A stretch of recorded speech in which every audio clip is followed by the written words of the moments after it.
One of our favourite sporting charities here on Sports Overnight, Big Bang Ballers, using the sport of basketball to help out in some communities that are less fortunate than our own in parts across Australia and across the world. They've had a few events recently. They've got some more coming up. We thought we better get the lowdown on everything, and we're catching up now with Pierre Johannessen. Pierre, thanks for joining us again. My pleasure. Good to be back.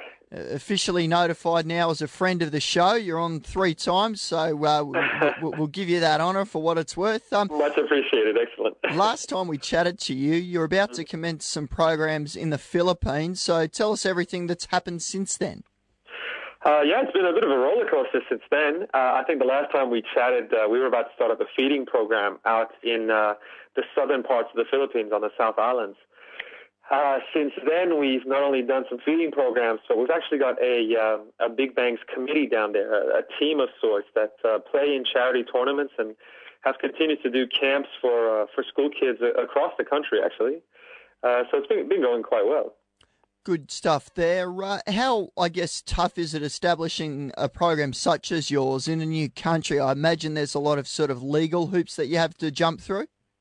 Yeah, absolutely. There's actually 2 parts of it. One is the legal side within every country that we go to. So making sure that we meet all the criteria that they set out for both local and foreigners to run not-for-profit organizations and all the reporting aspects that come with it. But from our point of view, perhaps a little bit more importantly is finding the people and the teams and the processes within the country that we can trust to keep our values and our ethics going. It's quite difficult as a concept to link sports with development. So we try and find people that link very closely to our own way of thinking. To get involved with these programs, people can head to the website. You've got some events, you've had some, you've got some more coming up to support and promote and help get some money behind the charity. Can you tell us about those? Yeah, we've got 2 major fundraisers coming up. One is the Willow Future Fund. There's a beautiful young girl here in Canberra named Willow who's been through quite a hard life in her short life so far. She's paraplegic. She's got speech difficulties. She's had quite a tough upbringing so far. What we're doing is we're raising some money to make sure that her ongoing medical costs, which just keep increasing every year, can be met. We'll be running an annual tournament in her honor and for her benefit, and that'll be coming up in early November. Our second major fundraiser these last couple of months and continuing towards the end of the year is for our program in Afghanistan. Now, I'm sure your listeners are well aware of just all the stories coming out of Afghanistan and how difficult it is for children to be just children. We're focusing on building an indoor basketball court in Kabul, the capital of Afghanistan, so that young girls can come in and take part in sports, which they may otherwise not be able to. But also raise enough money to deck out the indoor facility with computers and educational materials so these young girls can have access to all kinds of materials and information and education and sporting opportunities that they may not otherwise have. We're catching up with Pierre Johannessen from Big Bang Ballers, using the sport of basketball as a vehicle to help out in communities that are less fortunate than ourselves. Pierre, you mentioned, going into countries like Afghanistan, you've done programs in Bangladesh and things like that. Have you ever been in a scenario with the program where you've set something up and you've sort of felt in danger at any point? We've been quite blessed. We've been fairly lucky. We anticipate problems because, as you say, most of the places that we go are quite dangerous. So, for example, in the Philippines, the area where we worked was only 20K or so from a known Taliban training camp, which is just ridiculous when you really think about it. But we take quite a few precautions. We work very closely with locals, so we're never really out of our element because we have people there who know the area and know the culture and know the people. We try and keep our volunteers and our kids as safe as absolutely possible, so we reduce the amount of times that we're under that kind of pressure. Yeah, it's an interesting, I guess, aspect to consider before you get in there. One of the other benefits, too, you mentioned about, obviously, the feeding programs and things like this, but when you're building basketball courts, you need the facility and you need, obviously, the concrete and things like that, so it's a good way to support the local businesses there as well in some other aspects of the charity.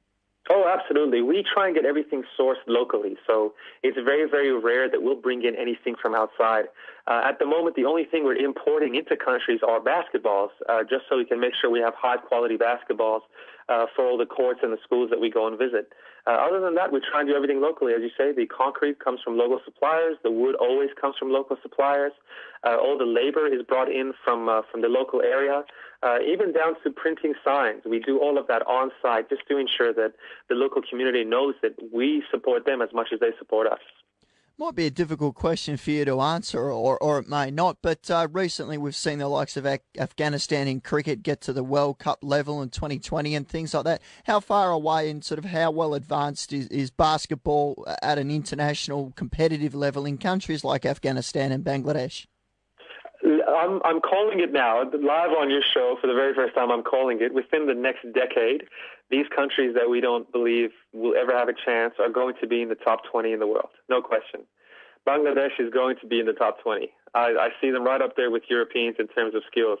The only thing they're lacking is opportunity. They don't have a chance to practice against international competition.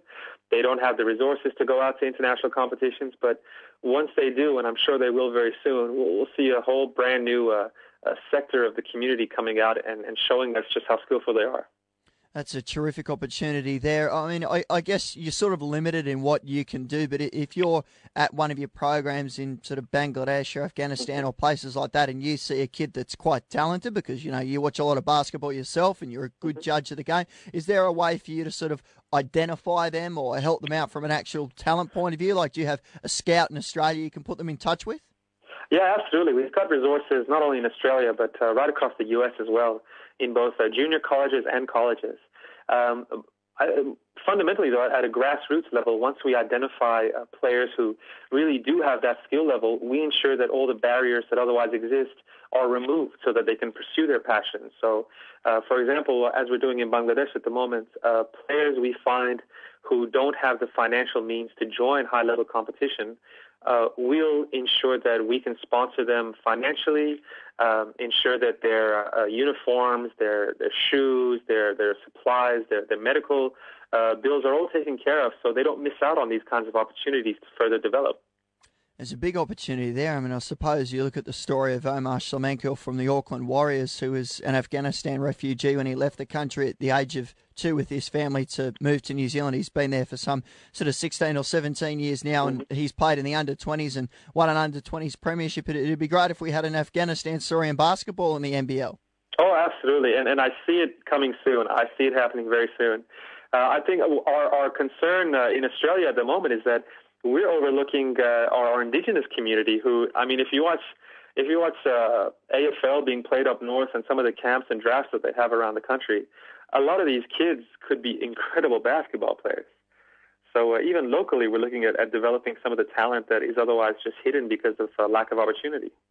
I guess it's an interesting scenario because the NBL trying to get just the domestic league in order itself now, and we've got the Sydney Kings back in, which thank goodness, about time, right? which is great. But I mean, I guess the development point of view, I mean, you've only got so much money, and when you've got the vehicles of the Opals and the Boomers not actually playing a lot of series after World Championships, they can't generate as much revenue. So I guess it does make it difficult, and they're stretched in what they can do from a talent ID point of view. Absolutely. I think just in sport in general in Australia, we've kind of put the emphasis on making money out of every possible sports situation, and that's, I think, too much pressure to put on sports. We don't really have the culture of organizing competitions where there is no money involved. It seems like everywhere you go for local competitions, there have to be sponsors aplenty, and you see sponsors' logos everywhere because fields need to be hired, venues need to be hired, resources need to be procured. Whereas in a lot of places, the play that happens is often done with very, very little cash involved. I mean, as you say, in the NBL right now, you need to have an insurance policy of some $1.5–2 million just to ensure that you're in the competition. So it's understandable that there's no money left over for grassroots development. Pierre Johannessen is with us behind Big Bang Ballers, a basketball-associated charity doing great things in many countries around the world. Was nominated as well in the Australian of the Year awards recently. We know you don't like to talk it up, but I mean, obviously that background and what you've been able to do I guess, how do you reflect on that and, what you've achieved? Because it's amazing, because for people that don't know, and again, as I say, you don't like to harp on it, but you're holding down a full-time job as well as doing this. How do you reflect on what you've achieved? I'll be honest, I don't really have much time to do that. I think the one chance this year I have is when we were doing our annual report and kind of listing what we've done in the last 365 days was a really humbling experience. But there's just so much to do, Hamish. There's just so many more places to go and so many avenues that we haven't gone into. I mean, our girls program is a perfect example. We've managed to do great things with young males all over the world and developing leaders out of them. But then you turn around and you see that girls are being denied the opportunity to really be children just because of the fact that they're female, and that doesn't give you much of an opportunity to rest on your laurels. We know that there's so much more work to do and important work to do, and we feel an obligation to make sure that we go after it and do something about it. You're doing a great job in breaking down those barriers, Pierre. What's the website again for people to get more information at? It's bigbangballers.org.